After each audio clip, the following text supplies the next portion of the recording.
And I'm trying to think if he made a tactical mistake. Maybe not. Maybe that's all it was. But I start out playing like this. Now, it's pretty obvious that I'm playing for the green squares. So who's my bad bishop now? Which bishop can never get to a green square? The white one. So I want to get rid of him. So what does he do? He actually helps me do it by playing like this. Now I'm getting rid of my bad bishop. And if you want, and now he'd have to come back and waste a tempo if he did that. So instead, he pushed his pawn forward. I castled. He still had an opportunity to get rid of my strong knight, but he didn't do it. He brought his bishop here, and now when I went there, threatening to win a pawn, he brought his queen here to guard that. And so he finally castles, and I go bishop takes knight, and now he has weak pawns. Now, did we mention the strategy against double pawns? No. Aaron Nimzovich said that double pawns are like a man with a limp. Do you know what, if a person has a limp? I think I meant, so let's say I have a limp, so I walk like this, you know, I walk funny because I have a bad leg. He says, but if the man with a limp is sitting down, nobody even notices it. It's only when he starts moving that people say, oh, look, he has a limp. So what you do with double pawns is you try to make them move. Right now they don't look all that bad, they're sitting down, but if you can get them to start moving, then, oh, look how weak those pawns are. So what I do here is I bring this knight out, I'm just completing my development, and now he brings this bishop here, which he could have done in one move. So now this was positionally bad. He wasted a tempo, and I go here and he goes there, and now I brought my queen out. And what did he play now? I think he brought his knight back. Okay, so I'm very happy to trade off the knight because now I'm pushing this pawn. I want to put my pawns on white squares. I have a green squared bishop, so I want to put as many pawns on white squares as I can. So he retreats the bishop. I bring this rook over here. My rook was sleeping, so I put him to work. He goes there. I put my king into the corner, and now he plays this positional mistake. Look what he's doing to his bishop. He's burying his own bishop. So I went here, and he retreats his bishop. And now I came here. Okay, and then what did I play next? But you can see how I'm getting the better game here. What did I play? Good question. I think I pushed this pawn. Yeah, I pushed that pawn here. And this is a waste of a tempo. It actually helps me out by doing that. And so I brought my rook here. Oh, no, this is what I did. I brought my rook here. No, I actually brought my bishop here. I brought my bishop here to attack that pawn a second time. He guards with his queen. I bring my rook here. And he brought his rook there. And what happened next here?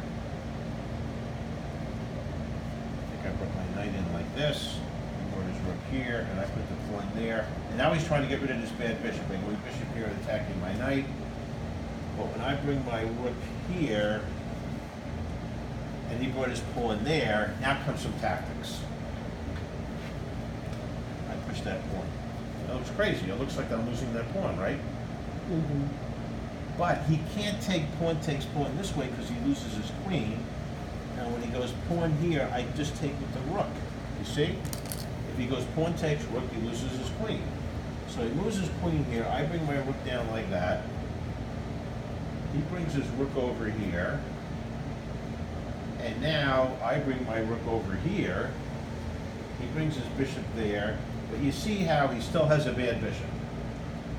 And he brought, what did he do here? Yeah, he brought his bishop back. And when I went here, he can't take that pawn. If he goes queen takes pawn, his queen, he loses his queen. See? His queen can't get out. so that was very important that he couldn't take my pawn. So what he tried to do instead is, I'm trying to remember what he did here. But, oh, I think he brought his queen back like this, was it? And I brought my, yeah, we got something like this, bishop back here, and he brought the rook over like that. And I went, yeah, here we go, rook takes, queen takes, and now I hit him with another surprising move. I pushed this pawn.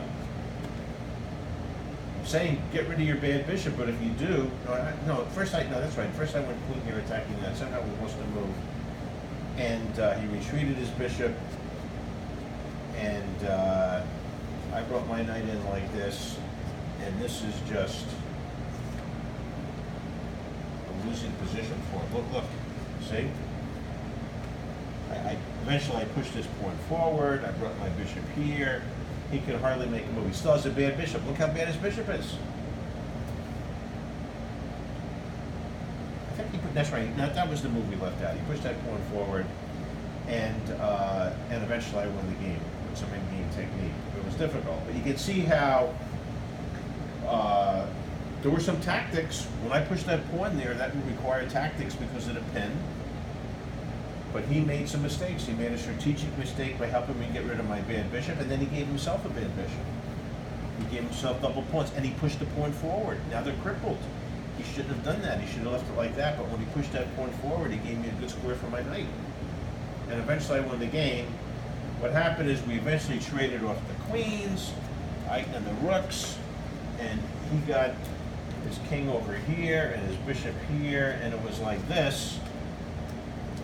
And the way I won is he kept going back and forth with his bishop. I pushed his pawn takes, king takes. He just kept going back and forth. And now I brought my bishop over here and I got my knight there, you see? And now I'm gonna win that pawn. So he tries something desperate. He goes bishop takes the pawn. I go bishop takes the pawn. Bishop takes, knight takes, and now he still has that bad bishop. All of his pawns are on the same color as bishop. Remember we said that when you have a bishop, your pawn should be in the opposite color? He has the worst possible bishop. All 5 pawns are on the same color. He can't attack any of my pawns. All my pawns are on green squares. Plus, I'm attacking the bishop. I'm attacking this pawn as well. He moves the bishop away. I go knight takes the pawn check. He comes over here to attack the knight, and now I play this move. Tactic. If he goes to win the pawn, how do I win his bishop? With a tactic. Knight fork. You see the knight fork that would win his bishop? Yep. C5. Knight to c5 check. He moves his king, and I get his bishop for free. So that prevents him from capturing my knight. So now he has to bring his king over to try to stop that pawn. But now I simply bring the knight in to guard the pawn. And now he had to go here, but he's still losing. If he goes there, I simply bring my king here, and I march right in to win the game. Instead, he lost immediately by going bishop here, and now when I push the pawn, his king he can't get in. My knight's keeping his king out, and I'm going to make a queen, so we're going to resign the game. And at the end of it all, he still had that bad bishop. Unbelievable. He helped me get rid of my bad bishop, gave himself a bad bishop, and all those weak squares, all the green squares. Look how all my pieces are on green squares. And all those pieces are on white squares. I just noticed that now. Unbelievable. So my strategy from the very first move was to control the green squares, which I did, get rid of my white square bishop, which I did, and now my knight was better than his bishop. So that was